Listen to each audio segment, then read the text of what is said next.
নমস্কাৰ। আজি কিছুমান কথা ক'ম বুলি ভাবিছোঁ। দুআষাৰমান কাম কৰি আছোঁ, কামৰ মাজতে মই দুআষাৰমান ক'ম বুলি ভাবিছোঁ।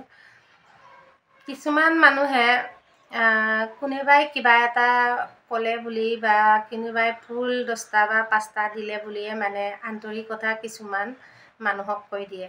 আচলতে সেইবিলাক কথা ক'ব নালাগে বুলি ভাবোঁ। আৰু লাইভত আহি থাকোঁতে আমুকে এনেকৈ কৈছিলে, তামুকে এনেকৈ কৈছিলে, কিয় মানে কথাবিলাক লগোৱা যুজোৱা কৰি দিয়ে মই ভাবিব নোৱাৰোঁ। আৰু প্ৰায় মানে আমাৰ মহিলাসকলক কৈছোঁ, প্ৰায় এনেকুৱা হৈছে।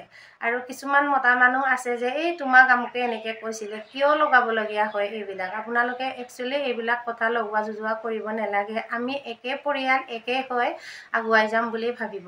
আৰু আপোনালোকে কিয় লগোৱা যুজোৱা কৰে মই ভাবিব নোৱাৰোঁ। সেইদিনাখন শুনিছোঁ লাইভত আমুকে তোমাক এনেকৈ কৈছিলে, এনেকৈ কৈছিলে বুলি কৈ আছে। আচলতে সেইবিলাক কথা ক'ব নালাগে।